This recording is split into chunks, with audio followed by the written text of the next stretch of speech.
Hello everyone and welcome to our video lesson on operational amplifiers. My name is Machado and my partner is Mariana Gómez. We are students of engineering at Universidad del Bosque, currently in our fifth semester, taking the course Electronics 2. Today, we are going to explain the key parameters of operational amplifiers, specifically the LM741 model. We will also demonstrate some simulations to verify the values given in the datasheet and compare them. Let's get started. After we get started, we're going to talk about the introduction to operational amplifiers, LM741 performance parameters, simulations, practical applications, common issues and solutions, modern alternatives, and finally the conclusions. So now let's get started. For the introduction, we have then an operational amplifier, or well known as our op-amp. It's a high gain electronic voltage amplifier with differential inputs and usually a single ended output. It is widely used in signal processing, filtering, analog computation, and control systems. The LM741 purpose op-amp, known for its robustness and reliability, it is commonly used in voltage follower circuits, summoning amplifiers, integrators, and differentiators. The term operational amplifier was coined in the 1940s to describe a special type of amplifier that, through the appropriate selection of external components, can be configured to perform various mathematical operations.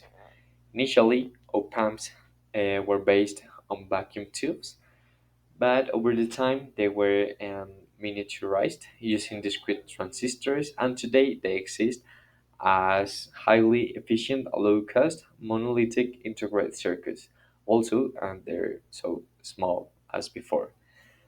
Op-amps continue. Op-amps play a crucial role in modern electronics by enabling precise amplification of weak signals, serving as the building blocks for analog computing, instrumentation, and active filters. Since most op-amps are voltage amplifiers, we will focus on this type theory and an ideal operational amplifier would have infinite gain, infinite input impedance, zero output impedance, infinite bandwidth, and total rejection of common mode signals, or mostly called CMRR. However, in practice, material and manufacturing limitations introduce real parameters that affect its performance. Before we go to the specific parameters, let's understand the insight of what an operational amplifier is and why it's so important in electronics. So in the presentation, we can see like the inside of our op-amp or the LM741 specifically. So is an operational amplifier is or op-amp is a high gain electronic voltage amplifier with two inputs, the inverting and non-inverting, a single output, power supply connections, or optional offset null frequency compensation pins.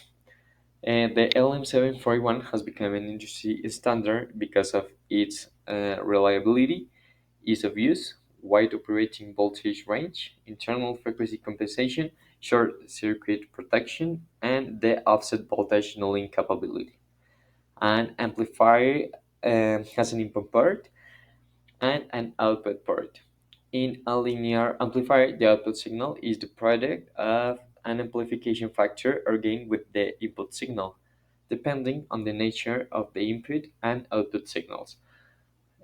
Four types depending on this of this nature, four types of amplification can be defined.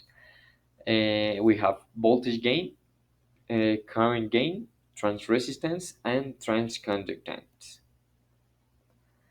Um, Following with the specific parameters, first we have the input offset voltage.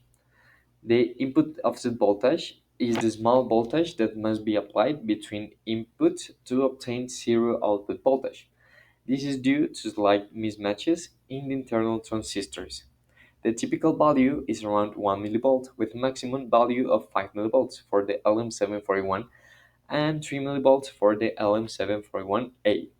Over the fault temperature range, this can raise up to 6 millivolts. The adjustment range using offset null pins is plus minus 15 millivolts. This parameter is critical for precision measurements and DC applications since any offset voltage is effectively amplified in high gain configurations, causing unwanted drift in sensitive circuits. Offset voltage computation techniques such as trimming and auto-steering and used in precision applications to minimize these effects. Uh, Following with the power consumption and the supply current, and the typical supply current for the LM741 is about 1.7 milliamperes with a maximum of 2.8 milliampere. This current increases at higher temperatures due to increased leakage currents in semiconductor junctions. The power consumption at plus minus 15 volts supply its typical 50 milliwatts with a maximum of 85 milliwatts. At extreme temperatures, power consumption varies between 60 milliwatts at low temperatures and 45 milliwatts at high temperatures. The power can be calculated using a formula that is P it's equal to voltage uh, for current, which gives a typical value of 51 milliwatts. In modern low power designs, more efficient op amps are preferred, but the LM741 remains widely used in applications where power efficiency is not a primary concern. We have the common mode rejection radio, and the CMRR, or common mode rejection radio, uh, indicates how well the pump rejects common mode signals that appear equally on both inputs. For the LM741, the minimum value is 80 decibels with a typical value of 95 decibels. This value remains valid across the full operating temperature range. We will talk about this later. A high CMRR is crucial in different amplifier configurations, where it ensures that unwanted noise and interference, which are often common mode signals, do not affect the desired signal. Practical circuits often employ matched resistors to further enhance CMRR performance. The power supply rejection radio, or other way to call this, is PSRR, measures how well the pump maintains its performance despite variations in power supply voltage. The LM741 has a minimum PSRR of 86 decibels and typical value of 96 decibels. This parameter ensures immunity to power supply fluctuations, meaning that PSRR of 96 decibels attenuates supply variation by a factor of 63,9600, maintaining circuits stability in sensitive analog circuits. Power supply regulation and decoupling capacitors are used to improve PSRR. For the open loop gain, we have that the open loop gain represents the amplification factor without feedback. Under standard conditions, the voltage is equal to plus minus 15 volts. Vout, voltage for the out, for yeah, Vout, is equal to plus minus 10 volts, and load resistance is higher or equal to 2 kiloohms. The typical value is 2000 or 106 decibels. The conversion of this gain to decibels is obtained using the equation. Here we use an equation that the gain in decibels is equal to 20 for the log of 2000, and this is equal to 106 decibels.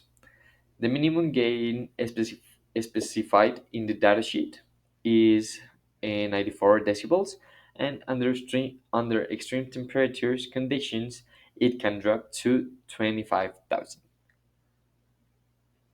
The open loop gain is a key parameter for closed loop applications where it determines the accuracy of the amplifier in the follow in following the input signal when negative feedback is applied. For the power supply range, we have that the standard LM741 operates with a minimum supply voltage of plus minus 10 volts and a maximum of plus minus 22 volts, with an optimum value of plus minus 15 volts. The LM741C version operates within a narrower range, from plus minus 10 volts to plus minus 18 volts, with a recommended plus minus 15 volt supply.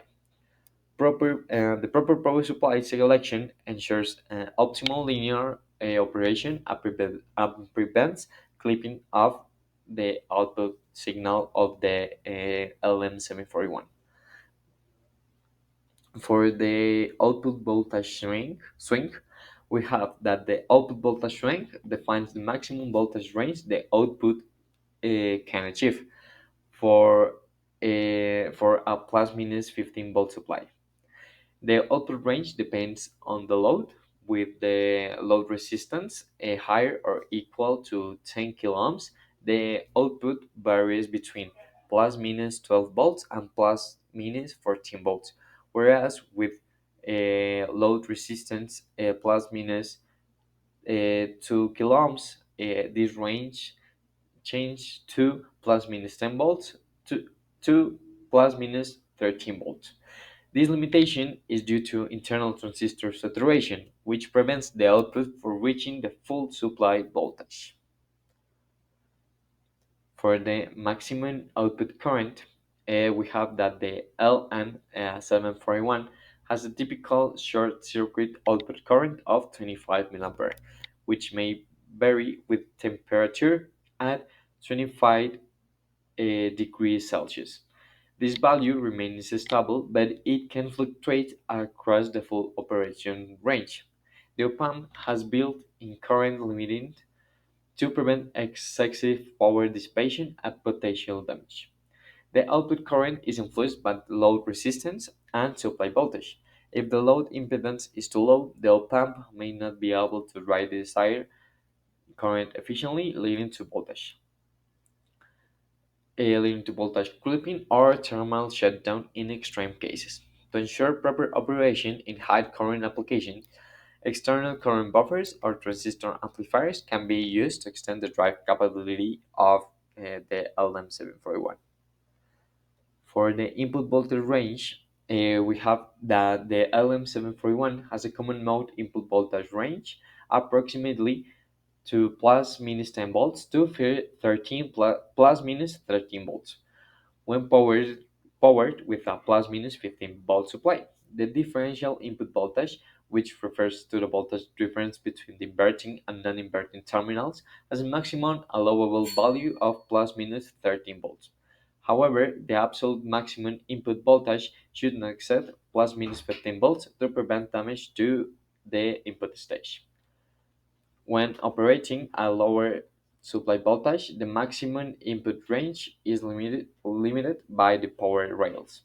Exceeding these limits can result in distortion, improper functionality, or even damage to the device.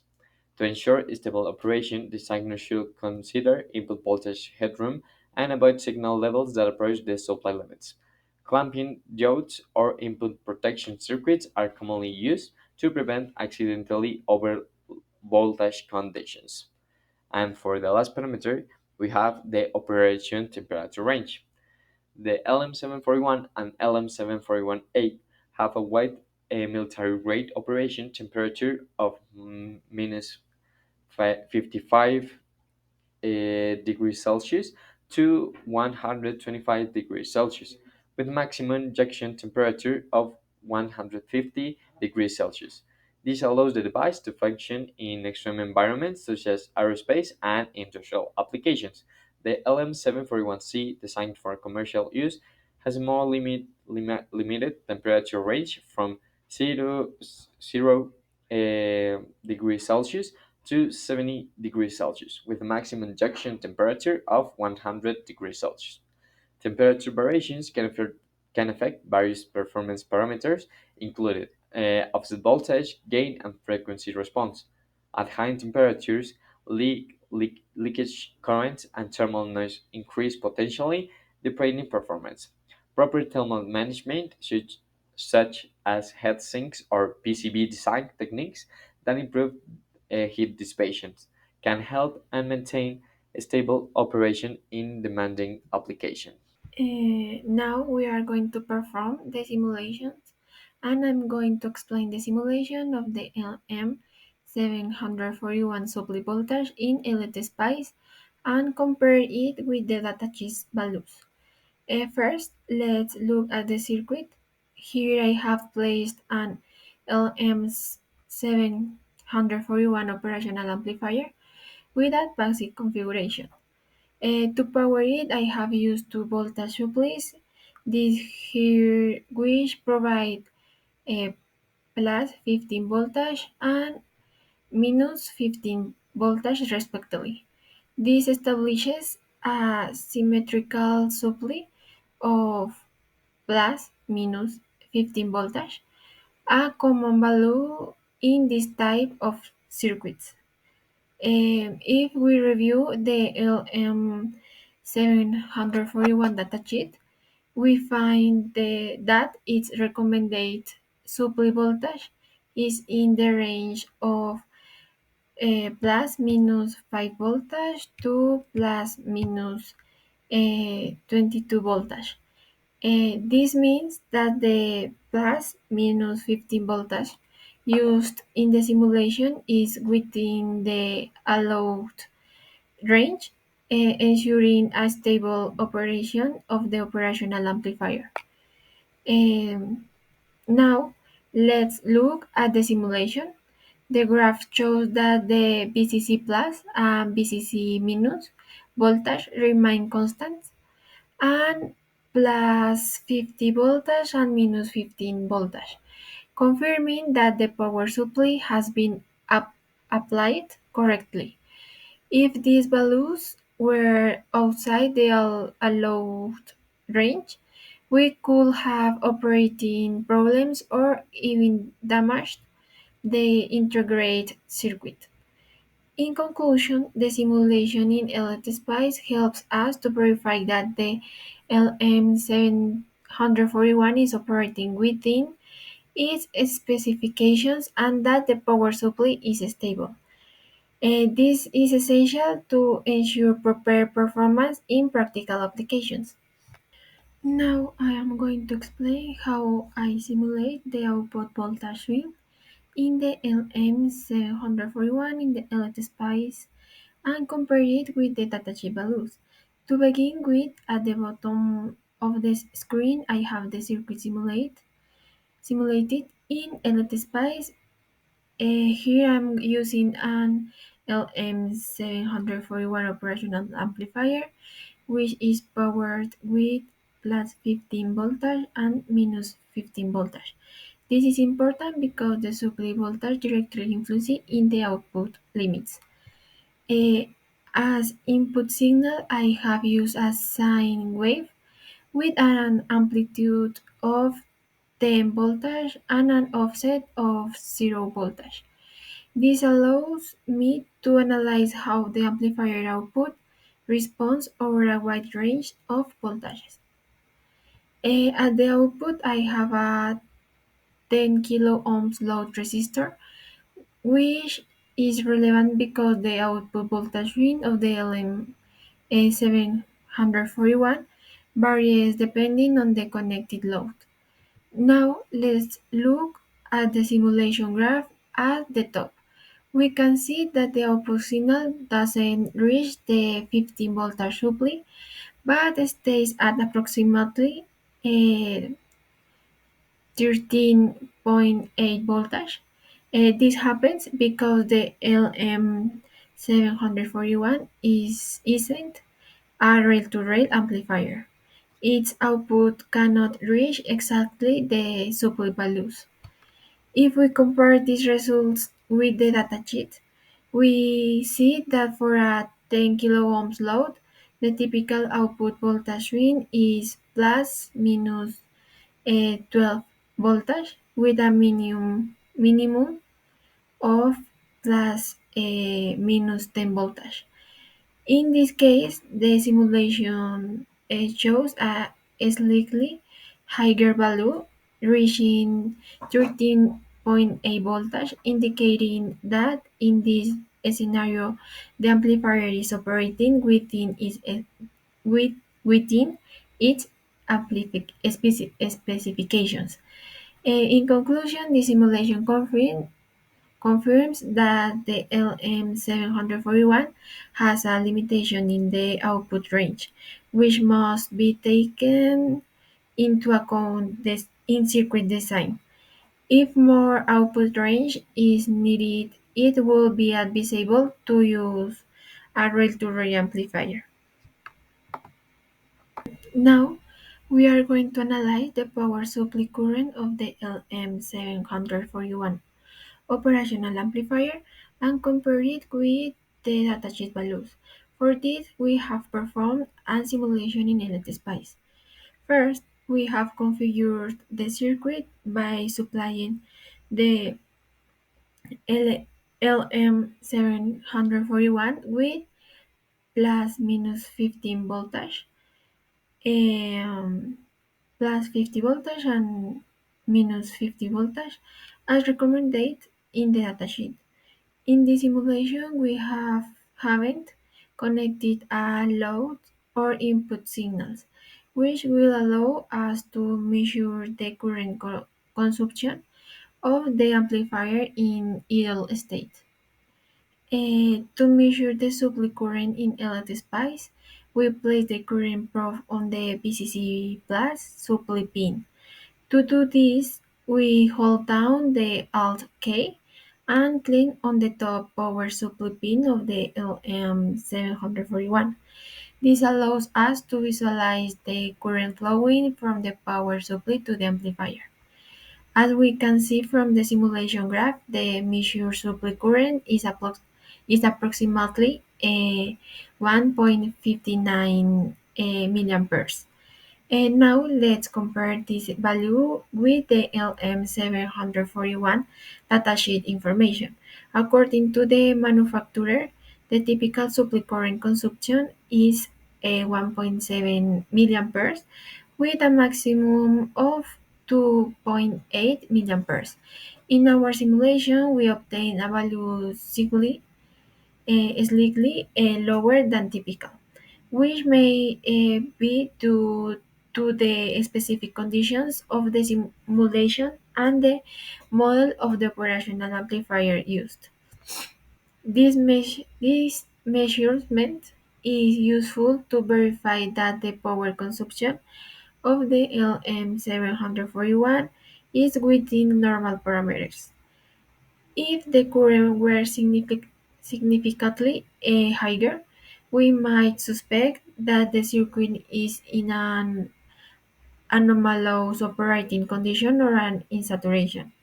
In conclusion, we have seen how to measure supply current in LTSpice, how to interpret it, and how to compare it to the LM741 datasheet values. Now, let's look at some common applications where these parameters are crucial. First, precision instrumentation, medical equipment, scientific instruments, and industrial sensors. Second, audio applications, preamplifiers, active filters, and mixing consoles. And finally, third, signal conditioning, uh, sensor interfaces, data acquisition systems, and control systems. Um, let's discuss common problems engineers face with the LM741 and their solutions. Let's start with offset voltage compensations. One of the drawbacks of the LM741 is its input offset voltage, which can be several millivolts. This can cause errors in precision applications. To reduce this effect, we can use a potentiometer between the offset compensations pins and adjust it until the offset is minimized. Now, let's talk about bandwidth limitations. This has a limited frequency response with a unity gain bandwidth of about 1 megahertz. This means it's not ideal for high frequency applications. If a higher bandwidth is required, it is recommended to use more modern operational amplifiers, which have better characteristics in this aspect. Continue with the limitations. There is the slew rate restrictions.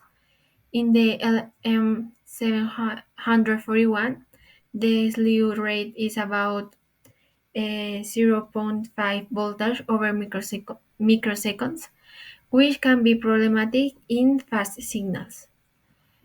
So, if we want to amplify signals with fast change, it is better to opt for operational amplifiers with a higher slew rate, such as the LM318, which has about um, 50 voltage uh, uh, over microseconds. Finally, let's talk about power supply considerations. The LM741 requires a symmetrical power supply, more or less 15 voltage, to work properly. Also, if the supply is not stable, it can generate noise at the output, and to avoid this, the use of voltage regulators and doubling capacitors near the supply pins is recommended. This helps stabilize operation and reduce interference. In summary, although the LM541 is a classic, easy to use operational amplifier, it has limitations in accuracy, bandwidth, and slew rate. For more demanding application, we can opt for more modern alternatives. While the LM741 is a classic amplifier, modern alternatives offer improvements in speed, precision, power consumption, and supply voltage range. And last one with the conclusion, we can see that in this video we have explored the key parameters of the LM741 operational amplifier, explaining their significance and demonstrating their behavior through simulations. Understanding these parameters is essential for designing circuits with opamps, ensuring a stable and reliable performance in various applications. If you enjoyed this lesson, don't forget to like the video and subscribe for more content. And thanks for watching, and see you in the next lesson.